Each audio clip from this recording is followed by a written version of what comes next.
Hello everyone, welcome back to Nat 20 Podcast, Dungeon Masters Workshop Edition, I think I'm calling it still. Kate, Hello. Yep, say hi. So, today, we're not even going to touch the books, we're just going to go into a little discussion. Okay. About making combat interesting. Alright. So, you've got your characters, you got your enemies, you got all kinds of stuff. Mm-hmm. We're going to talk about, like, the actual playing field. Okay.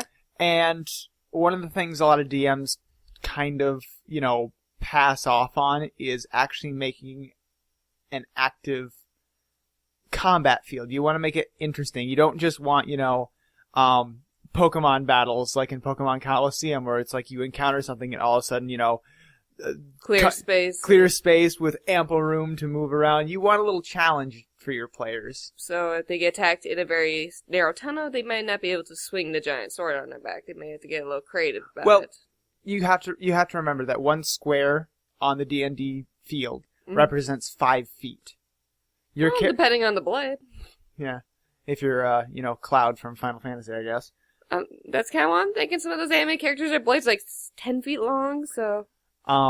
But yeah, take into account the environment they're actually in. There actually are rules for, like, large creatures going into spaces that are, like... Too small for them. Too small for it. Dragon takes up so many squares, he can't go into a one square spot. They can go into one size down space. So, like, a large can fit into a medium or small space. For crouching. A huge can fit into a large space, and a gargantuan can fit into a huge space, kind of thing.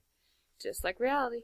Kind of, but it's basically like, you turn sideways and move your way down the tunnel, and you take some massive penalties to be able to attack, but we can talk about that a little bit, but there are specific rules for that. I'm talking more along the lines of, so you're in a cave, and we've already discussed, like, traps, like acid pitfalls, and you already put a rock slide, a couple rock slides in your, thing. And those have rules, too, where they have hindering terrain. Yes. I believe it's hindering. Hindering or rough terrain, however they put it. It's actually, there are 2 types of terrain, difficult terrain and hindering terrain. I can't remember the difference between the two, but one of them is, wow, my DM rule knowledge is getting, they're different things, and I tend to switch the words around, which is why hindering and difficult, one is like, one is cutting movement in half. I think that's hindering terrain. That makes sense. Instead of moving 2 squares, you move 1 square kind of thing. Which I've thrown at you guys before. Yep. And one is like you take some kind of roll damage on it, like spiked wire or something on the ground, where it's like if you do this, you make a reflex saving throw and to see if you don't get poked. Exactly. Though that might be a zone. My ruling on hindering terrain and difficult terrain is kind of you tend to house rule a lot of things, which makes it flow and make it more of a story to I have over the years I have house ruled a lot of things, and one of the advantages of being a DM is anything you don't like you don't have to use. Exactly, it's your own world. And I tend to favor more towards story than combat. Hello, cat. She wants to say hi. She's sitting at our feet meowing. But let's think of some things that you can, throw into combat to make it more interesting. Instead of having a big, circle or square, you can, so it's like tights and mites to get in the way. What was that? It's like mites. Yeah, those are the ones on the ground to get in the way. Oh, stalactites and stalagmites. I just heard mites and tights. You got mites in your tights now, my friend?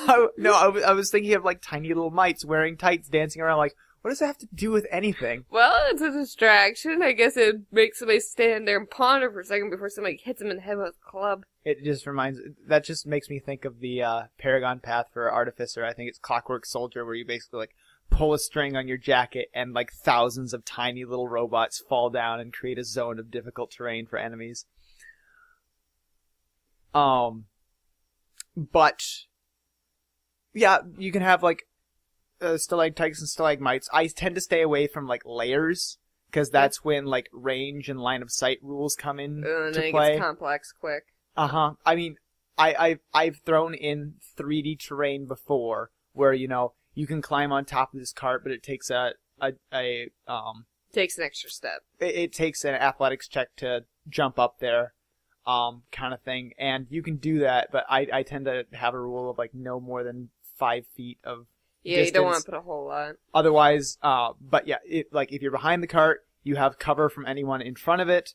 But if you jump up on top, you got height you're advantage. open. Well, I never use height advantage. That's just a house rule thing, because height advantage is, you know, what is height advantage unless you're trying to shoot them. I guess it might make more sense to get better aim. I mean, I get the fact of like high ground versus low ground. Now I'm just thinking of Star Wars. I have the high ground, Anakin. You cannot win. Which, you know, throw the damn lightsaber. You're not. You're just staring at me. I haven't seen Star Wars except for the new one for a very long time. Oh my god. We're gonna have to binge watch that next week. Oh, that's gonna be interesting. Just put it into our whole weekend. I have to show you the Phantom edit yet. Nope. You haven't shown me. I said I have to show you the Phantom edit yet. The height advantage thing kind of falls by the wayside with me, because like if you're 20 feet up in the air and you're at melee and you're supposed to be meleeing someone, you've got a height advantage. But if you're ranged, you know, in D&D, you're throwing magic fireballs at things. I don't think it's kind of have a bonus whether or not gravity affects it and all that kind of stuff. Okay, I'm confused. If somebody's 20 feet up in there, they can't melee attack you unless they got a really long sword. Yeah. And it would make more sense with an arrow shooting straight down. Then he might have advantage because he can't reach you. There are rules for like 3D fighting, like flying and water and all that kind of stuff. Which may get into later on if I continue my characters I plan. We may get into it at some point, but I hate those rules because I hate 3D terrain. Like, you hate me because you showed me those wings I could get for Jinx. That is actually, the wings are a movement thing. Yeah. Where instead of moving your speed, it's like you get a +4 for your speed. So I can't actually fly with those? You can fly for a short distance, basically. Like a chicken. Yeah. Like a chicken. That is a perfect example of, yeah, it'll give me a few more spaces, but I'm not gonna be soaring. So Kate has the advantage of like me going through books and being able to like turn to her while she's drawing her little sketchbook, and I go, look at this, look at this, look at this, and she's like, ooh, I like that. She's got like her character planned all the way through Epic Tier at this point. I pretty much got her set. I got her entire story. It's gonna be a shame when I have a dragon eater. That's just gonna be ironic. Dragonborn eaten by a dragon. I think that's just sad. I don't think he would do it just because we're so close. I mean, in all respect. You mean so close, like relationship-wise, or do you mean so close as in like species? I was thinking like hitting distance. That could be a factor too. But you know, you're not gonna eat small child. I hope. Dragonborns and dragons actually have like very little relation. Well, I know, but there's still, you know, there's a common kinship there. I can help, anyways. Knowing me, I'll probably kill myself getting into a stupid fight. You did good in that last fight. The last fight I did amazing. Which has not come out yet, so... So you guys have to wait and see that, but yeah. I really did well in that one. I didn't even need my dwarf cheerleader for that one. You had to draw with pom-poms now.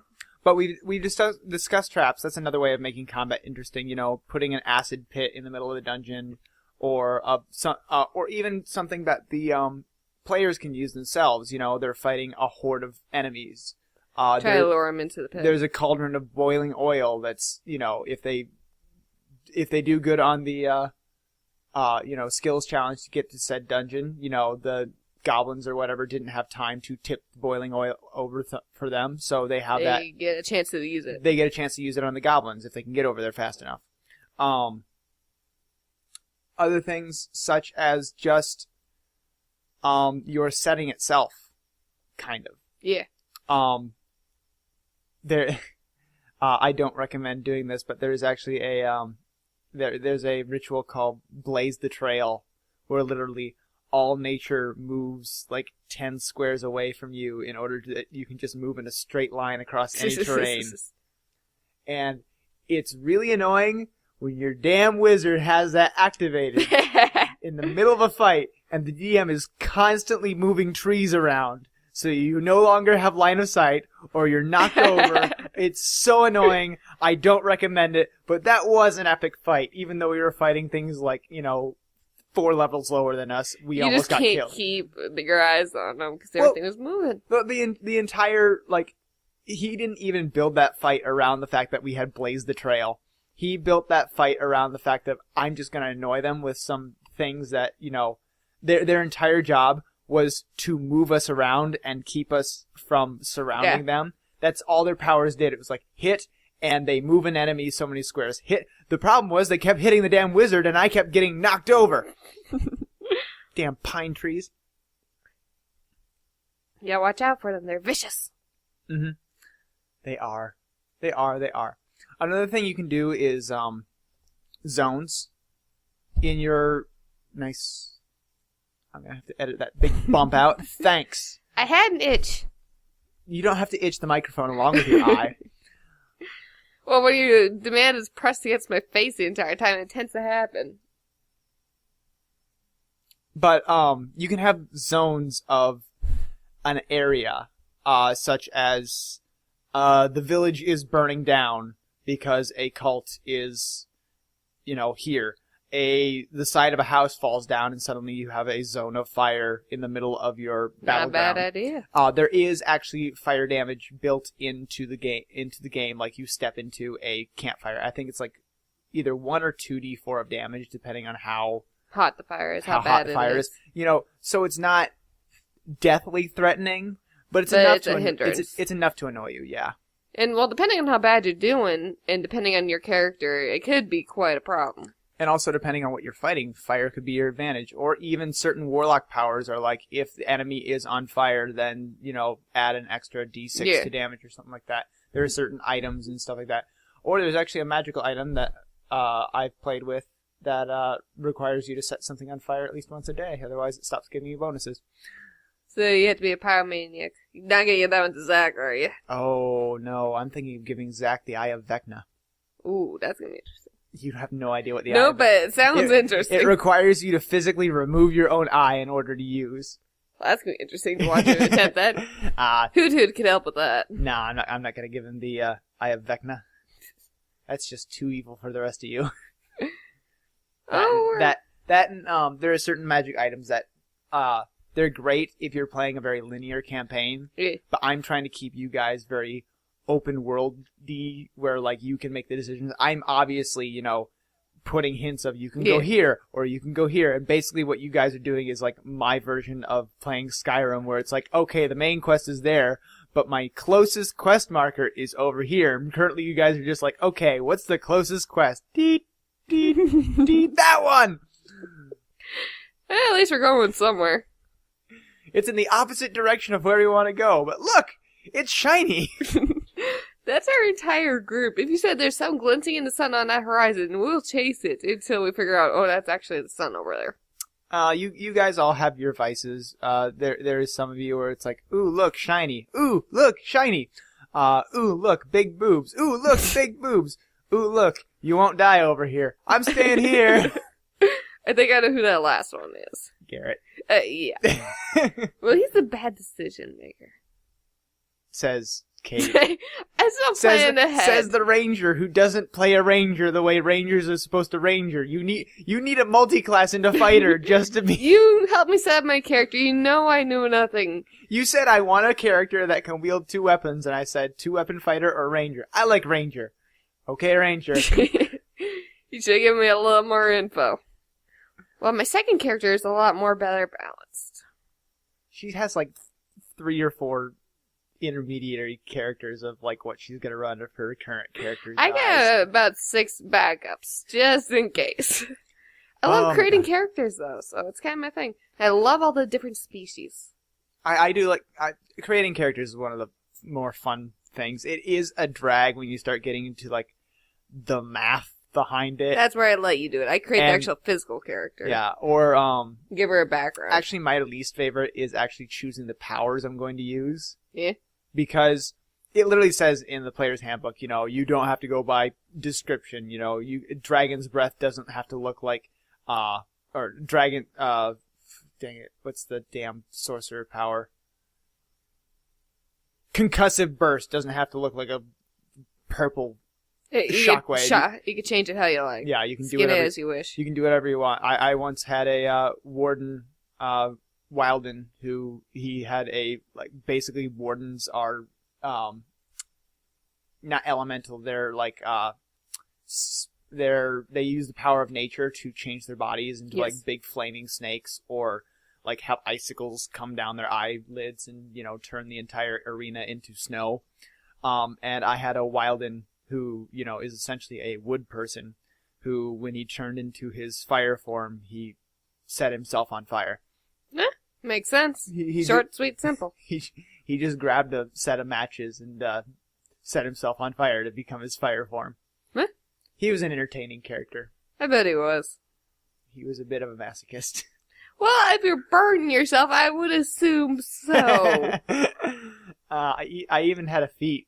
I think it was actually like a homebrewed feat where if I did damage to myself, I gained like a +1 to my next attack or something like that. Cut yourself, you win your next battle. Pretty much. That was a very, very homebrewed game. That like anything went. If it made sense and wasn't too overpowered, the DM just went, I can go with that. Anyway, where were we? Oh yeah, making combat interesting. What's something you've played boss battles in games or just fights? What are some interesting things that have been in combat that you've seen? Well, there's the physical arena itself that helps set the story. The different minions a boss can throw at you can kind of change how things go. And just because I'm thinking about it in my last game, there's different levels. You hit the guy so many times and all of a sudden, game changer, he does something different. As you power him down, he does a different attack mode. So it's not just the same, he hits you. All of a sudden, he's doing something totally different to throw you off. How about waves? Waves of enemies. Those are always interesting. Those are you find in like a lot of zombie games. You can have, you don't have to use, the initiative roll, that you do for your enemies. You can, have them pop out of walls or rise from graves or suddenly appear in the middle of the arena, yay, we win! There's a necromancer with 60 skeletons in the middle of the arena. Oh shit, we're dead! Pretty much. Or just even use the initiative roll, to surprise, I've had you guys fighting in a graveyard. I just used the initiative roll where when they came up on the initiative, they rose from their grave, Yeah. It's one thing where you have a idea of where everybody is. Some combats, riders come into town on horseback, jump down, start pillaging. Okay, guys, let's set up and start to fight. Draw your weapons, all that kind of stuff. And you start out battle mat, and I ask you, okay, where are you guys? And you say, here, and I start the match. It's another thing where it's like, you have no idea where anything's going to pop up, and I go, okay, guys, where are you at on this map? And you set yourselves down. Okay, and I've predetermined where everything's gonna pop up. And here's Zombie Jane. Yep, deal with it. Zombie Jane, Zombie Dan, zombie, skeleton, and you could stick your wizard way out in the middle of nowhere to make sure they don't get hit because they're squishy, and have all your tanks next to the big grave. And that big grave might never actually come up while the zombies These are right underneath the wizard. Exactly. There's no guaranteed safe spot. You can I've done things where you were talking stalactites and stalagmites earlier, and I've done things not quite like traps. I've done basically like a smaller version of a trap where after every person's turn, I roll I flip a coin. If it's heads, a stalactite drops down from a random location on the map. Okay. If it's tails, nothing happens kind of thing, just to set this is an unstable cave kind of thing. To make it seem a little more dangerous. Or even to make them leave early. If you don't want them camping in this cave or whatever, for whatever reason. Make it seem like it's about to collapse. Exactly. Or if you just want to move the story along, or even it could be in the middle of a cave collapse. You have to remember that your combat, every round in combat, represents 6 seconds. From first person going to first person going again, that is 6 seconds of motion. Yeah, it takes a lot longer to actually do that in the game. Yeah, it's a representation kind of thing. When real combat goes by real quick. Yeah, if a combat lasts 10 rounds, you've been there for 3 hours and are sick and tired of everything. but you've only technically been fighting for 1 minute. Yeah, try 2-minute runs in real life. Takes a lot more out of you. And think of a fight in a video game. How long are you fighting that group of undead? You know, at most, a hard fight usually takes about 3 minutes. Unless you stuck doing it over and over and over again.